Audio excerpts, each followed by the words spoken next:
Ketum PDIP Megawati Soekarno Putri dalang utama mega korupsi ratusan triliun rupiah. Loh, kalian ini yang melakukan korupsi ya? Bukan lagi indikasi, Bang. Dia yang sudah melakukan korupsi, mengkhianati rakyat, ya kan, mengkhianati Bung Karno. Sidang pra-peradilan Hasto telah menemui sebuah babak baru yang tadinya ingin melawan KPK, namun justru lebih memperlihatkan bukti keterlibatan Hasto dalam sengketa kasus tersebut. Ya benar, pada awalnya tim hukum dari Hasto mengatakan bahwa adanya penetapan Hasto sebagai tersangka adalah dikarenakan bahwasanya Hasto Kristianto yang bersangkutan menjadi tersangka sangat-sangat vokal dalam mengkritik Presiden ke-7 Republik Indonesia Joko Widodo di akhir-akhir periode jabatannya, karena di luar dari itu Hasto Kristianto selalu mendukung Jokowi karena kita tahu bahwa Jokowi sebelumnya kader PDI Perjuangan.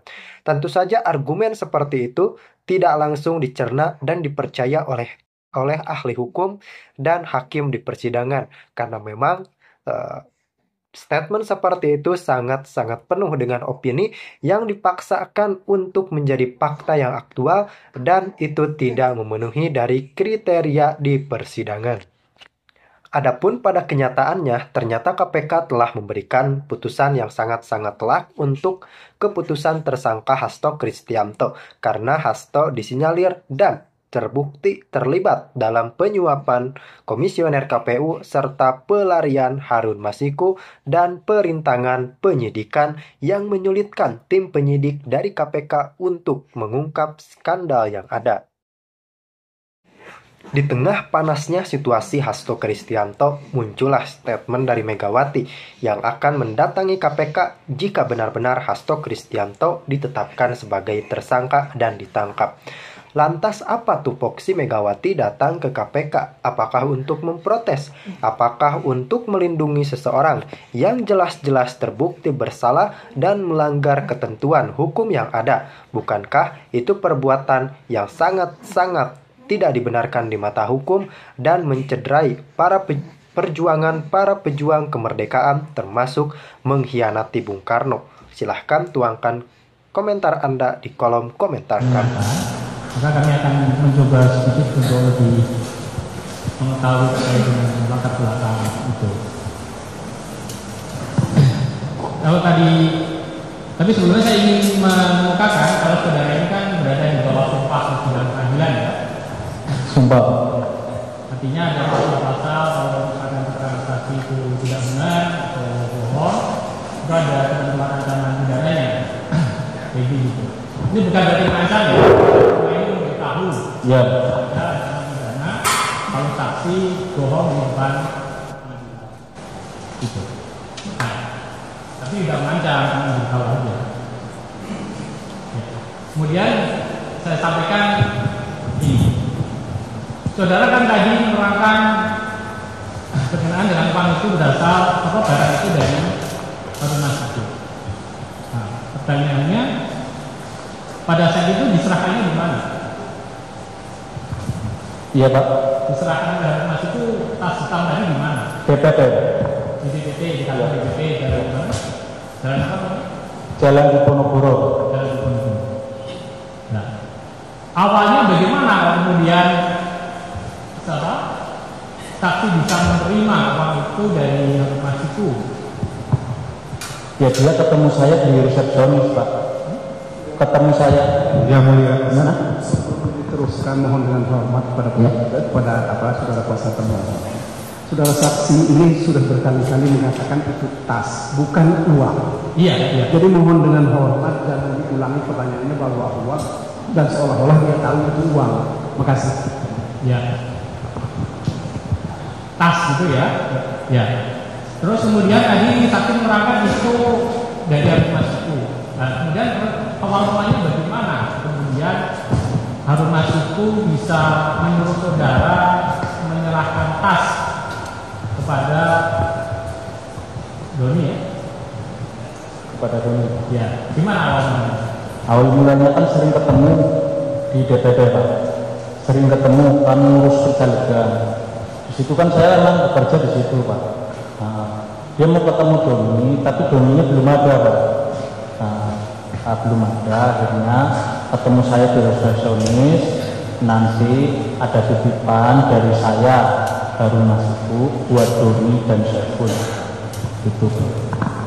Saudara sering menerima titipan-titipan begitu atau baru kali itu juga hari itu juga saudara begitu? Baru itu Pak. Baru itu. Jadi memang tidak sering, tapi baru kali itu. Baru kali itu Pak. Sering malah nggak apa-apa, tapi kalau baru sekali kan. Kemudian begini, saudara kan statusnya seperti apa? Pak Soe? Statusnya saya itu staf DPP Pak. Staf DPP, tapi saya sering diperbantukan di kesekjenan. Ya, kemudian kenapa dekat dengan Pak Asto?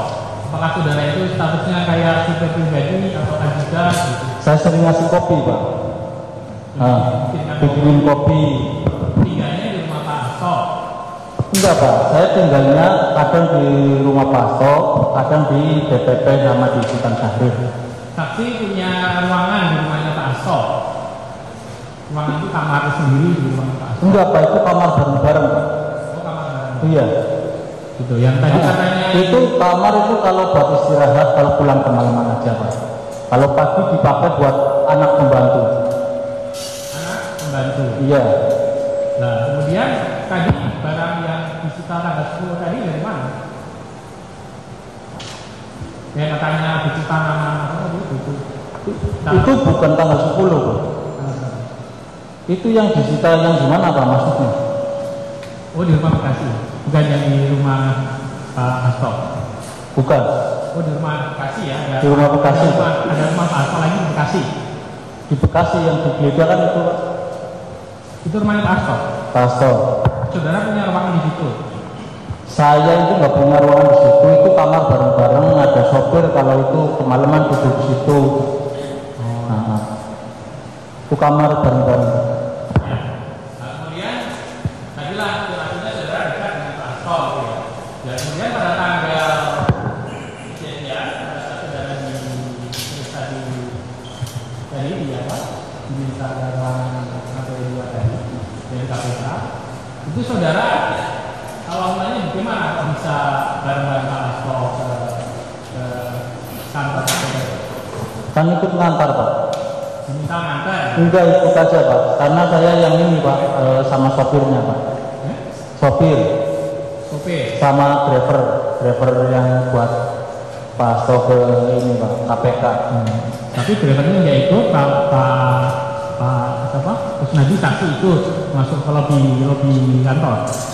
Ya karena bilangnya dipanggil Pak. Kan saya sebelum dipanggil, pada saat datang saksi itu masuk ke lobi KPK itu. Ikut lobi. Habis dari itu Bapak diperiksa naik ke atas, saya keluar. Ada Pak. Ya, itu masuk ke lobi ya. Nah, pada saat itu saksi menerima apa sebelum Pak Hasto naik ke atas itu? Nggak terima apa Pak? Nggak terima apa tadi? Dari Pak Hasto nggak nitip barang atau handphone atau apa enggak? Dari siapa Pak? Dari Pak Hasto. Sebelum Pak Hasto naik ke lantai atas, Iya. itu ketemu Pak Kusnadi enggak? Pak Hasto-nya? Ketemu Pak, kan satu mobil itu Pak, ngantar. Iya, maksudnya pada saat di lobi aja, kan nggak masuk lobi. Iya. Pada saat itu sebelum Pak Hasto naik ke atas, diperiksa, ketemu dengan Pak Kusnadi enggak? Ketemu Pak di situ. Nah, pada saat itu Pak Hasto nitipin sesuatu enggak ke Pak? Enggak Pak. Enggak. Beneran? Iya. Bener? Bener. Ini sumpah loh. Iya kan? Itu kan yang ambil itu kan dari tas saya Pak. Iya, tapi Pak Hasto nggak nitipin apa-apa. Enggak, kalau pas di lobi nggak nitip apa-apa. Misalkan ini HP titip dong, biar aku ke atas nggak usah bawa HP, bawa kita saja. Misalkan tuh bawa dompet, TV, apa gitu. Enggak Pak. Enggak. Nah,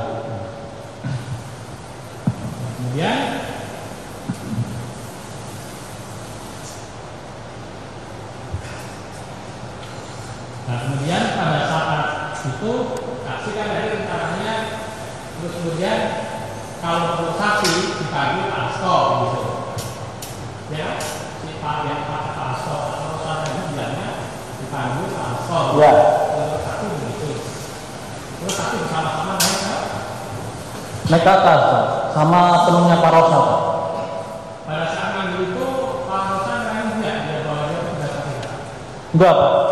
Ya. Enggak. Mau pakai masker. Pakai masker. Iya. Dua orang atau satu orang? Dua Pak. Dua orang. Yang satu pakai masker enggak? Enggak. Yang satu pakai masker tapi enggak pakai baju putih Pak. Yang ternyata dia juga penyidik juga Pak. Iya. Saya tidak tahu itu begitu juga. Tahu ya? Enggak Pak. Saya kira itu malah teman saya Pak. Iya. Iya. Begitu. Terus naik ke lantai itu. Nah, di situ akhirnya yang masuk bisa masuk ya. Dibuka Pak. Setelah sampai berarti memang pada saat di ruang apa?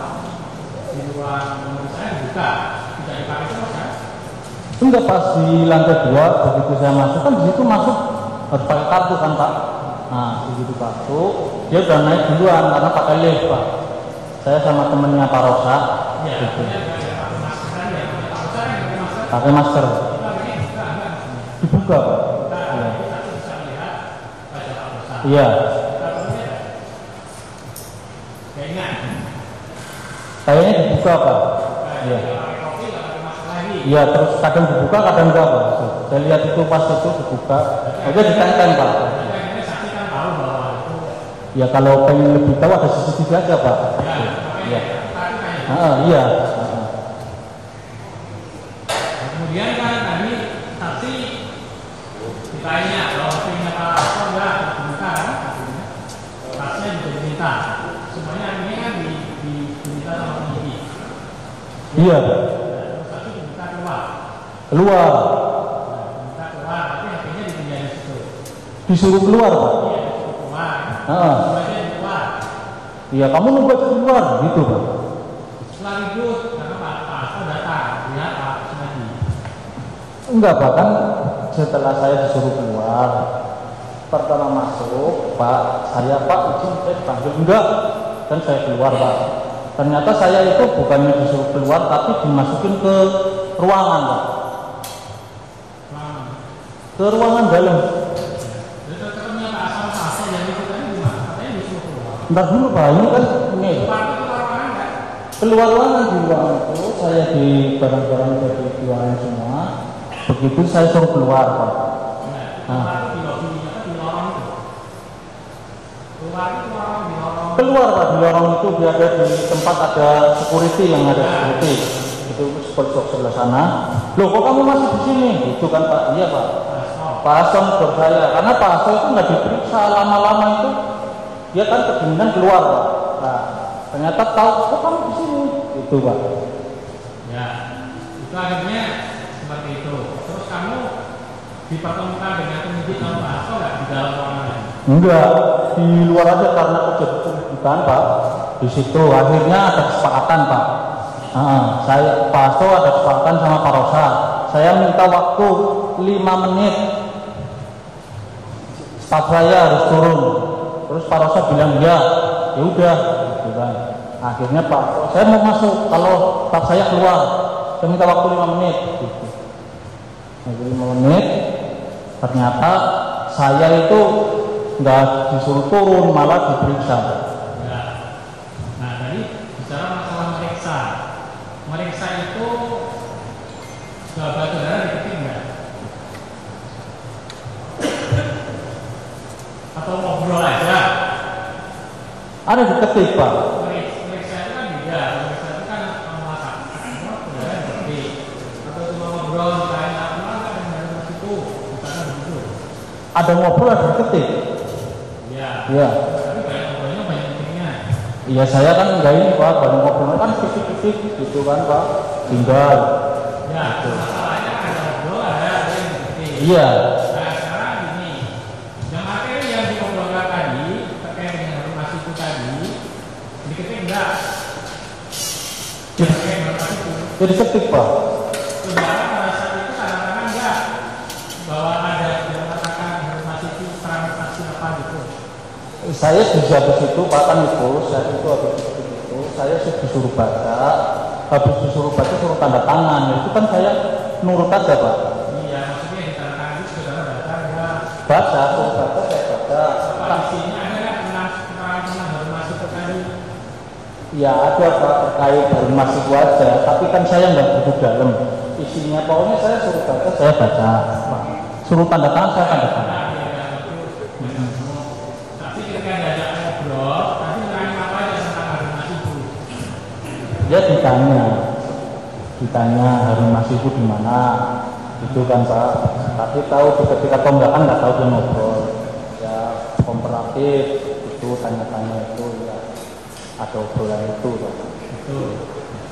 Jadi ada proses ketika penyidik kemudian dan itu ya melakukan Maaf yang mulia, ini kan soal ini apakah beliau ini diperiksa atau tidak, dia kan tidak begitu mengerti yang mulia antara di BAP dengan berita pembuatan berita